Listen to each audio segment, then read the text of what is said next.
오늘은 에스겔 27장 12절부터 25절까지입니다. 구약성경 1191쪽 에스겔 27장 12절부터 25절까지. 케빈이는 이거 있나? 셀라이프 12절부터 한 절씩 교독합시다.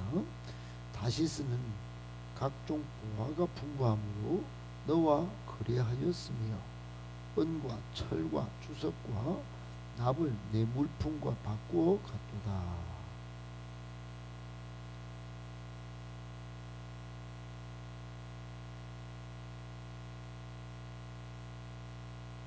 도갈마 족속은 말과 군마와 노새를 내 물품과 바꾸었으며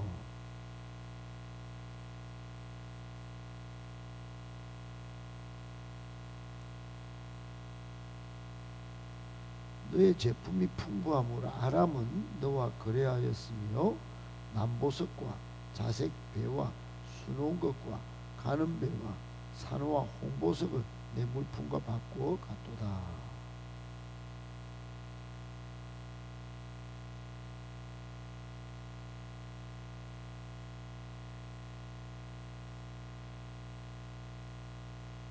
너의 제품이 많고 각종 보화가 풍부함으로 다메섹이 너와 거래하였으며 헬본 포도주와 흰 양털을 너와 거래하였도다.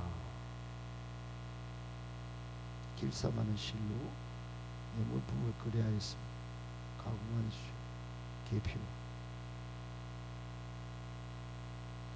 드다는 내 상인이 되었으며 말을 탈 때 까는 천을 너와 거래하였도다.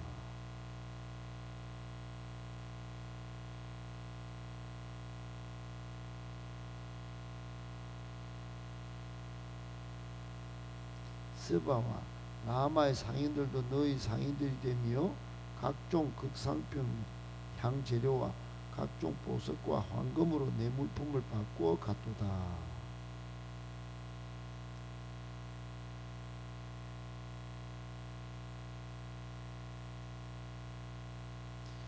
(24절) 25절 같이 있습니다.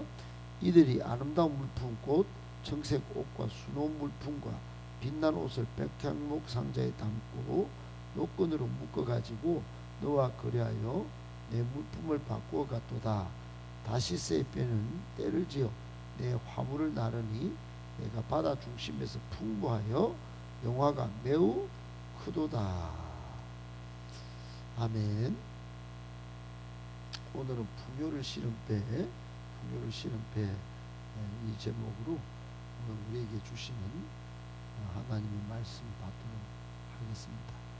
오늘 본문에 등장하는 나라는 두로입니다. 두로 25장부터 32장까지 유다를 둘러싸고 있는 열방들에 대한 심판 예언 중인데, 첫 번째 모압, 암몬 이렇게 쭉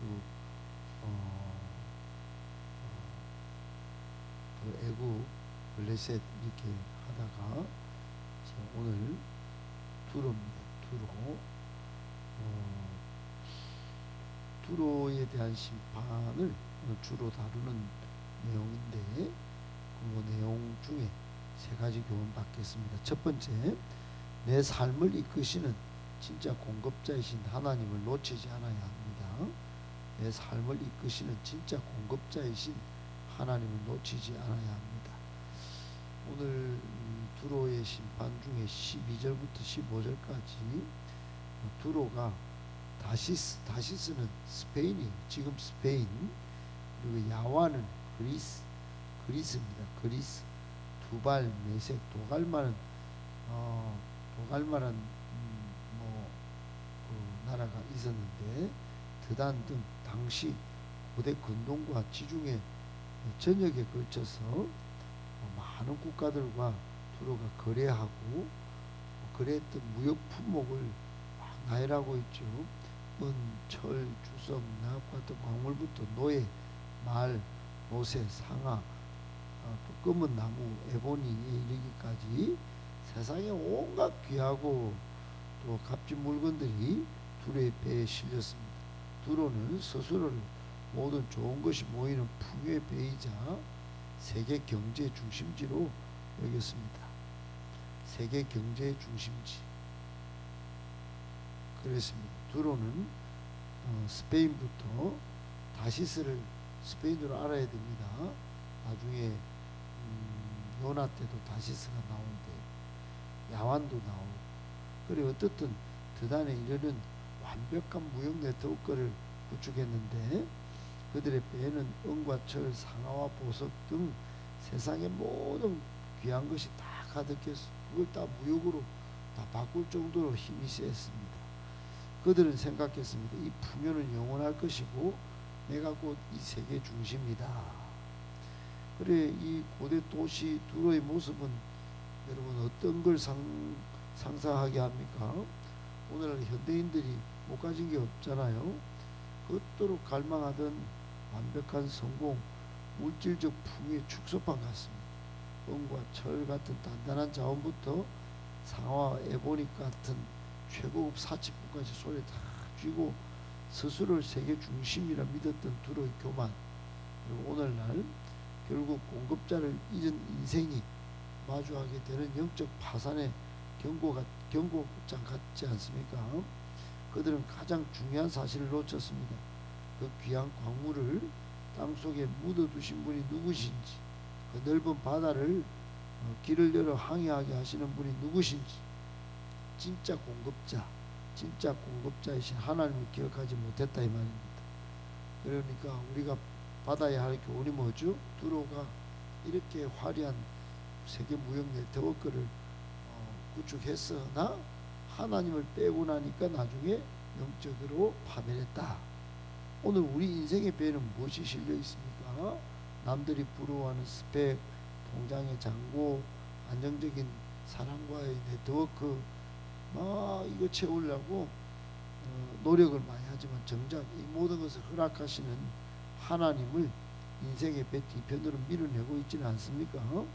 진짜 공급자이신 하나님을 내 인생에서 놓쳐버리는 거, 이거 참 위험한 일입니다. 그러나 내 삶을 이끄시는 진짜 공급자이신 하나님을 놓치지 않고 산다면 가장 안전하고 영원한 풍요의 비결을 여러분이 갖고 있다는 사실을 기억해야 합니다. 내가 담배가 아무리 화려해도 바다를 다스리시는 선장을 잃어버리면 침몰하듯이 잠언 10장 22절에 보면 여호와께서 주시는 복은 사람을 부하게 하고 근심을 겸하여 주시지 아니하시느니라 그랬는데, 하나님 주시는 복으로 만족할 줄 알아야 합니다. 그러므로 오늘날 우리가 누리는 물질, 직장, 또 사업장, 비즈니스, 또 사람과의 네트워크는 내 능력의 결과가 아니라 하나님이 허락하신 기회임을 인정하고 고백하면서 늘 진짜 공급자이신 하나님을 놓치지 않고 살아가는 저와 여러분 다 되시기를 예수님의 이름으로 축복합니다. 아멘. 두 번째, 하나님 한 분만으로 만족하는 영적 자족감을 회복해야 합니다. 하나님 한 분만으로 만족하는 영적 자족감을 회복해야 합니다. 저는 여기까지 인생을 살면서 물질에 대해서 물론 참 고프고 또 차지하려고 막 그렇게 한 적은 있지만 많이 자족하면서 살려고 이렇게 애를 씁니다. 이게 굉장히 중요한 부분이기 때문에 그렇습니다. 여러분도 하루하루 자족감을 가진다면 정말로 행복하다는 사실을 나중에 알게 됩니다. 우리는 하나님 한 분만으로 만족할 줄 아는 영적 자존감이 얼마나 중요한지 깨달아야 합니다. 오늘 16절부터 19절까지도 이제는 두로가 아람은 지금은 수리아, 또 이스라엘, 유다, 다메섹 등과 거래가 등장합니다. 두로는 에메랄드, 자색 옷감, 수놓은 물건, 가는 배, 산호, 홍보석 등 사치품뿐만 아니라 이스라엘 땅에서 난 밀, 과자, 꿀, 기름, 유황 같은 최고 농산물까지 흡수했죠. 그러니까 16절부터 쭉 지금 따라가야 됩니다. 두로라는 배에는 세상에 가장 화려하고 실속 있는 것들로 가득 채워져서 겉보기에 정말 흠잡을 데 없이 완벽해 보였습니다. 세상에 가장 화려한 에메랄드, 자색 옷감 등 사치품뿐만 아니라 생필품, 밀, 꿀, 기름 등도 모두 손에 쥐고 있었다 이 말입니다. 이 두로의 모습은 겉보기를 흠잡을 데 없이 완벽해 보였습니다. 그러나 그 모든 것으로 인생의 배를 채우고도 하나님을 잃어버리면, 우리가 첫 번째 교훈의 말씀 받은 것처럼 하나님을 잃어버릴 때 그 풍요는 결국 허무함으로 끝이 난다는 것이에요. 실로 이것이 오늘날 우리가 세상의 자랑거리가 아닌 하나님 한 분만으로 채워지는 영적 자족감을 회복해 하는 이유이기도 한 것입니다. 여러분, 세상의 자랑거리로 채운 우리 인생의 항해 안전할까요? 그 굶주림은 온전히 채울 수 있을까요? 그렇습니다. 어떻든 16절부터 19절까지 겉으로 보기에는 아무 부족함이 없는 두로의 모습이지만 세상 사람들이 말하는 성공의 조건을 다 갖추었죠. 돈, 명예, 쓸 것, 누릴 것 다 차고 넘칩니다. 그러나 아무리 좋은 보석을 몸에 두르고 최고의 음식을 배에 가득 채워도 영혼의 주인 되신 하나님이 빠져 있다면 그 인생은 가장 굶주린 인생입니다. 두로는 세상에 실속 있는 것들을 다 흡수했지만 정작 자기 영혼을 살리는 생명의 양식을 흡수하지 못해서 고갈하다가 그렇게 영적 파멸을 맞고 맙니다. 우리 두 번째 받는 교훈이 뭡니까? 오늘 우리는 무엇으로 우리의 인생의 배를 채우려 하는지 돌아봐야 합니다. 남들에게 보여주기 위한 화려한 에메랄드입니까? 아니면 내 삶을 든든하게 해줄 것 같은 세상의 밀과 기름입니까? 세상이 주는 만족은 잠시뿐입니다. 세상의 자랑거리를 내려놓고 오직 하나님 한 분만으로 만족하는 영적 자족감을 가지고 살 때 우리 인생의 배는 흔들리지 않는 평안을 누리고 살 줄 믿으시기 바랍니다. 누가복음 12장 15절에 삶과 모든 탐심을 물리치라, 사람의 생명이 그 소유에 넉넉한 데 있지 아니하니라 하시고, 하나님 뺀 인생은 위험한 것을 예수님이 경고하셨습니다. 요한일서 2장 16절에도 이는 세상에 있는 모든 것이 육신의 정욕과 안목의 정욕과 이생의 자랑이니 다 아버지께로부터 온 것이 아니요 세상으로부터 온 것이라 그랬어요. 아무튼 여러분, 물질에 대한 인식이 정말 중요합니다. 잘 버는 것뿐만 아니고 잘 물질 사용 훈련을 받아서 내 인생의 배 주님 말씀 대신 세상의 스펙, 소유, 인맥, 자랑거리로만 채우지 않으려고 그렇게 하고 오히려 하나님 한 분만으로 만족하는 영적 자족감을 회복해서 물질 사용 잘해서 하나님의 뜻을 이루는 멋진 하나님의 사람들 다 되시기를 예수님의 이름으로 축복합니다. 아멘. 마지막 세 번째, 나에게 주신 물질과 재능, 이웃을 섬기고 교회를 세우라는 사명 때문임을 기억하고 나누는 삶을, 베푸는 삶을 잘 살아야 합니다. 나에게 주신 물질과 재능, 이웃을 섬기고 교회를 세우라는 사명 때문임을 기억하고 잘 나누고 베푸는 삶을 살아야 합니다. 오늘 20절에서 25절까지 마지막에는 드단, 아라비아, 게달, 시바 등 두로가 이런 나라들의 상인들이 가져온 가죽 제품, 양과 염소, 최고의 향료와 보석, 화려한 의복들이 두로의 시장을 채우는 모습을 묘사하고 있습니다. 두로는 그야말로 화려하기 거지없었어요. 그러니까 우리가 신이다 떵떵거리면서 세상에 그렇게 말할 수 있었던 그런 나라였습니다. 실제로 그랬고, 그러니까 25절에서는 다시스의 배는 내 물품을 맡아 실어 나름으로 이가 바다 중심에서 풍부하여 영화가 극에 달했다 그랬어요. 그러니까 풍요의 절정을 누리고 있었다 이 말입니다. 그러나 에스겔 27장 전체 맥락 속에서 이 9절 25절 정말 영화가 극에 달했다. 이거 여러분, 이 구절은 곧 심판받아서 바다에 가라앉을 배의 마지막 화려함을 뜻하는 무슨 복선이죠. 복선. 그러니까 지금 이렇게 25절 전까지는 정말 화려한데 결국 다 바다에 가라앉는다 이 말입니다. 하나님을 잃어버린 풍요가 결국 바다 한가운데서 흔적도 없이 사라질 한계를 지니고 있는 그런 두로의 모습. 여러분, 이런 두로의 마지막 화려함은 결국 흔적도 없이 사라질 하나님 심판의 복선이었다는 걸 기억해야 합니다. 하나님이 빠진 풍요는 이런 허무한 유한성을 가지는 것이에요. 따라서 하나님이 우리에게 주신 물질과 재능, 내만의 성을 쌓으라고 주신 것이 아닌 줄 꼭 기억해야 합니다.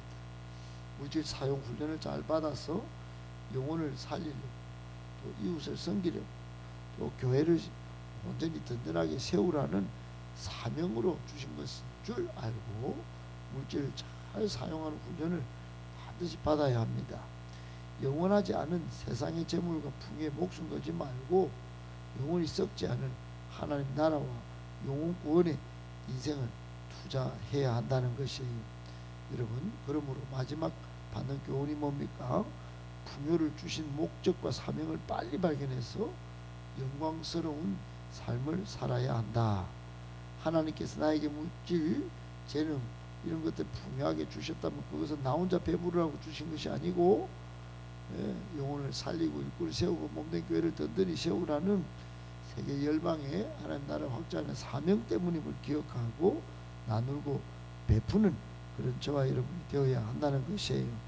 여러분, 하나님께서 오늘 우리에게 남들보다 많은 물질을 좀 주셨다면, 조금이라도 물질이 있다면 그것으로 내 혼자만 배불리지 말고 오늘 주신 말씀처럼 사명의 삶으로 우리의 물질을 잘 사용할 때 하나님은 사명자에게 이 세상의 풍요도 주시고 또 하늘의 귀한 상급으로 바꾸어 복된 삶을 펼쳐주실 것을 믿고 주신 복 움켜쥐고 침울하는 인생이 아니라 사명을 따라 아낌없이 나누고 흘려보내는 하나님 나라의 영원히 기억되는 복된 인생 다 되시기를 예수님의 이름으로 축복합니다.